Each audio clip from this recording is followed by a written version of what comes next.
तर मिसिंग लिंकवरची ही TV9 मराठीवर exclusive दृश्य आपण या ठिकाणी पाहताय। मिसिंग लिंकवर या बोगद्याच्या सुरुवातीला जो सिमेंटचा हा ढिगारा पडलेला होता तो ढिगारा बाजूला करण्याचं काम सध्या युद्ध पातळीवर सुरू आहे।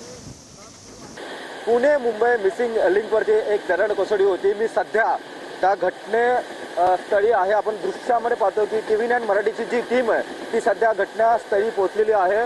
खरं तर या ठिकाणी जो दृश्यामध्ये पाहतो ही दरड कोसळली होती हा मिसिंग लिंक आहे। पुण्याहून मुंबईला जाणारा हा मिसिंग लिंक आहे। काही वेळापूर्वी या ठिकाणी ही दरड कोसळली होती। खरं तर आपण पाहतो की वरती जो कॉर्नरचा भाग आहे मिसिंग लिंकचा तो देखील आता खाली पडलेला आहे। दृश्यामध्ये आपण पाहतो की या ठिकाणी खाली पडलेला पाहायला मिळत आहे। खरं तर मोठ्या प्रमाणात सध्या पुणे आणि लोणावळ्यामध्ये रात्रीपासून मुसळधार पावसाची बॅटिंग आपल्याला पाहायला मिळते। या पावसाचा जो फटका आहे तो सध्या पुणे मुंबई मिसिंग लिंक वरती देखील पाहायला मिळत आहे।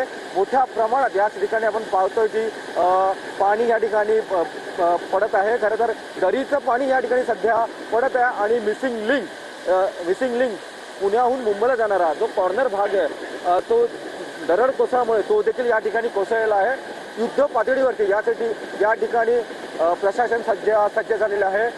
कटराच्या साह्याने काही भाग कट देखील केला जात आहे।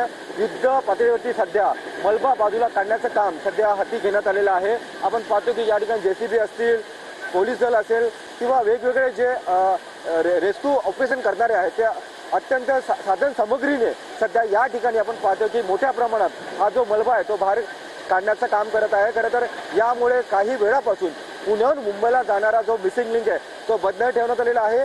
प्रवाशांना देखील याचा नाहक त्रास सहन करावा लागत आहे। 5 ते 6 तास उलटून गेले असले तरी देखील या ठिकाणी सध्या वाहतूक सुरळीत करण्याचं काम युद्ध पातळीवरती हाती घेतलेलं आहे। हे कधी होतं हे देखील पाहणं महत्त्वाचं आहे। JCBच्या साह्याने जो कॉर्नरचा जो मिसिंग लिंकचा जो भाग पडलेला आहे तो सध्या आता कटिंग करताना आपल्याला पाहायला मिळत आहे। अक्षरशः तो फोडून काढत आहे आणि तो ट्रकमध्ये देखील टाकत आहे। अशा प्रकारे दृश्यामध्ये पाहतो की मोठ्या प्रमाणात या ठिकाणी जो मलबा आहे तो हटवण्याचं काम सध्या प्रशासनाने घेतलेलं आहे। खरं तर मोठा पाऊस आहे आणि दाट धुके आहेत, दिसेना असं काही वातावरण झालेलं आहे। या युद्ध पातळीवरती देखील हे प्रशासन सध्या सज्ज आहे। मोठ्या युद्ध पातळीवरती हे प्रशासन सध्या काम करताना देखील आपल्याला पाहायला मिळत आहे। पुण्याहून मुंबईला जाणारी मिसिंग लिंक ही पूर्णपणे ठप्प झालेली आहे। मी सध्या त्याच घटनास्थळी आहे आणि आपण पाहू शकतो की मोठ्या प्रमाणात या ठिकाणी मलबा जमलेला आहे आणि हाच मलबा बाजूला काढण्याचं काम सध्या युद्ध पातळीवरती केलं जात आहे। आणि एका ठिकाणी आपण पाहू शकतो की हाच तो मिसिंग लिंक प्रकल्प आहे। अनेक करोडो रुपये खर्च करून हा मिसिंग लिंक प्रकल्प तयार केला होता। मुंबईहून लोणावळा जाण्यासाठी 20 मिनिटं कमी लागतात असा हा मोठा टनल आहे। हा टनल सध्या बंद ठेवण्यात आलेला आहे कारण की दरड कोसळलेली आहे आणि आपण पाहू शकतो की वरती पाण्याचा प्रेशर एवढा आहे। या पाण्याच्या प्रेशरमुळे ही दरड कोसळलेली आहे आणि दरड कोसळल्यामुळे जो कॉर्नरचा मिसिंग लिंकचा भाग आहे तो सध्या या ठिकाणी कोसळलेला आहे आणि JCB देखील या ठिकाणी मोठ्या युद्ध पातळीवरती काम करताना आपल्याला पाहायला मिळत आहे। मुंबई पुणे मिसिंग लिंक सध्या या ठिकाणी आपण पाहतो की पूर्णपणे ठप्प झालेली आहे।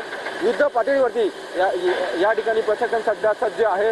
मलबा बाजूला करण्याचं काम ते करत आहे। अजून काही तास लागतील असं देखील त्यांचं म्हणणं आहे। मोठ्या युद्ध पातळीवरती सध्या प्रशासन काम करताना पाहायला मिळतं।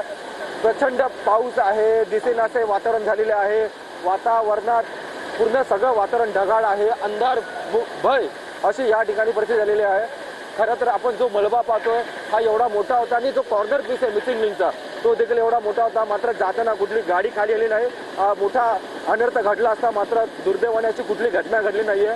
मात्र या ठिकाणी सध्या आता प्रशासन सज्ज झालेलं आहे आणि ते मलबा बाजूला काढण्याचं काम ते सध्या हाती घेतलेलं आहे। कॅमेरा पर्सन अथर्वसह मी रवी गराड, TV9 मराठी।